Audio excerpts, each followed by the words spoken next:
Everything the counselors did, there's 12 students in this class, can we afford to run it? In a year where money may not be as tight, you say, let's run it, the kids are in there, let's keep it. In a year like this, maybe you don't make those same decisions. One last thing about our schedule.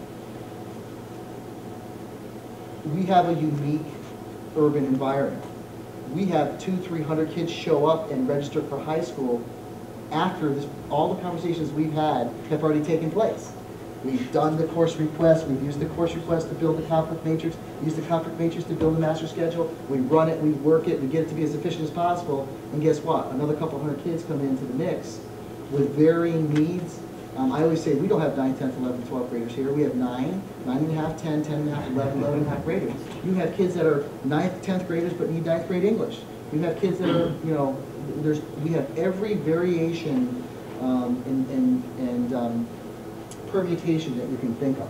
We got kids in credit recovery, a wonderful program to try to help us get back on track. So anyway, somebody, you never, Yeah. I'm going to this gentleman here because he's had his hand up patiently. Is there another district that uses the PODS in the whole state? Uses Scheduling? Mod? Our MODS scheduling. Oh, I think this was mentioned the other day. Lead research scheduling. Yes, absolutely. There are as many. I think Eric used this. There are as many variations to high school schedules as there almost are as high schools. Whether it's a 4-day rotation, a 6-day rotation, an 8-day rotation, whether it's block scheduling. You go to Gilliland, they have only 4 courses a semester, but they're an hour and a half each, and you know, and it's a different. If it's you know, so they're. I've been fortunate enough to go to 2 or 3, I won't say national, but fairly well-known scheduling seminars, clinics. There's books out on scheduling, and there are so many different variations. I would say, I went to one last year that I probably was one of 20 schedulers in the room, and I'd like to think that we probably had the most complex schedule in the room. I think we do. You're setting all this up before you move on, right? Actually, this year, the scheduling responsibilities are now with, currently are with Peg Norman and the House Principal. This did not seem that complicated when I was in school a few years ago. Holy God. I give you some I gotta tell you, credit. I was with this gentleman, you know, straight A, 1B if you were in tech, if not, boom, gym every other day. Yeah. and, Did you do the mods? life- Yeah, I had mods and block scheduling. Were you here during the switch? I was here 2001 to 2005, so I had both. It was kind of crazy. I like mods personally, and I like the longer classes.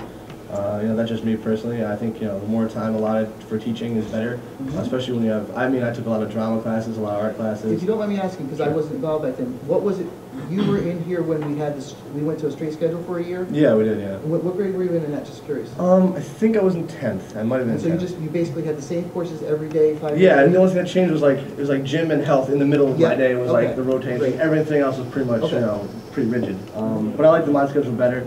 Some people complain about like, oh, what's the A day, a B day? But I mean, honestly, it's not that hard. It really isn't. It really isn't. You know, take 2 seconds to, you know, memorize your schedule, and you're good. Anyway, I had a few questions. Sure. In my personal experience, all my friends as well, all the classes seem exactly the same. Didn't matter what house you were in, unless you were in IB or you were in, you know, special ed. But anyway, you know, everything in the middle seemed the same. We all learned the same stuff. We all read the same books. We all get the same education. And I know for a fact that colleges don't care what house you're in. They care what you learned in college, or sorry, they cared what you learned in high school, what your SAT scores were, and you know, and what your grades were. They don't care what house you're in. So personally, I believe that, you know, by consolidating all the general education courses, you know, regardless of house, makes it a lot easier. I think scheduling makes it a lot easier too. So my questions for you are: A, how are kids selected for these classes? Let's say I, you know, say, hey, you know, Mrs. Guidance Counselor, I'd like to be in, you know, Drama 1. How am I brought in there? Is it a first come, first served basis? And my second question was, what programs are currently like in the danger zone or on the chopping block if we had to cut? Let's steer hypothetically here. The 9th grade academy will happen. What classes are going to go? That's what I want to know. And I'm certainly not in any position to get those kinds of answers to you. I will take a crack at a couple of them. Okay. Your first one, Yeah, how are kids selected for their classes? Is it first come, first served basis? well, or in how are... 8th grade, my understanding is a student makes a choice of their first and second choice for what house they'd like to be in. Okay. Right, so let's assume that maybe you're going to be in the fine arts house. Mhm. So coming in as a 9th grader, also based on teacher recommendation, counselor recommendation and hopefully parent input, you have an incoming ninth grader, you're going to decide, you know, are you going to, everyone's going to take a ninth grade English, everyone's going to take a ninth grade social studies, everyone's going to take a ninth grade math, and a ninth grade, science, right? So depending on your middle school experience, you maybe ninth grade English, 9R, you probably will be in a ninth grade social studies class, but you may have already taken algebra in eighth grade, so you know, maybe you take geometry in ninth grade here. And then when it comes to science, you may decide to take earth science or biology. And so based on your academic performance, counselor recommendation, and parent input, you are then put in there. As far as... So you're saying the better students get the IB? No, better could I students, just speak to that? Yeah, absolutely. In terms of potential, the eighth grade, the guidance counselors, and you were right, we do have a wide range of courses from the students who need intensive intervention, meaning some of our special education students, to the students who really want the most challenging class, which would be the IB students. In terms of IB classes, of course, it has to be a guidance counselor recommended. It could be a parent requesting if the guidance counselor believes that a child can challenge himself. And typically, you wouldn't be a student who's just barely getting along who would be put in an IB class. I mean, you have to show that you have a record of being able to handle the demands of Okay. you know, more I understand. challenging What about the curriculum. electives, But though? no, that's what I'm coming to. So in terms of that, that's kind of, Yeah, in terms okay, of yeah, the that makes potential, okay. In terms of the electives, I remember, and I'm going way back when my daughter was an eighth grader coming into ninth grade, she looked at the course booklet because all eighth graders are given, she wanted a journalism class. She had all her core, she put journalism was one of her classes, of course. When the schedule, when she was actually scheduled, she was not able to take the journalism Why not? class because it's almost like college. When you're a freshman, you know, you get locked out of some of the better classes in terms So that the you older want. students get higher Well, priority? But then later on, when she became a sophomore, then she was able to take it because you're scheduled. Seniors are scheduled first. It's just like college. Seniors are scheduled Okay. first, then Okay, yeah, okay, juniors, so then freshmen, then Let sophomores. me- It's just the same. No, that's okay. Let me So give the you a couple- electives are the, I'm sorry. No, no, go ahead, yeah. The electives are the ones that you have less chances of getting in as Yeah. an eighth grader coming in. But as when you move up the rank, again, like, you know. Okay, then so it's you by have more seniority. Well, let me give Exactly, you a for the couple, electives. Yeah, couple electives, hypotheticals that support that. Yeah.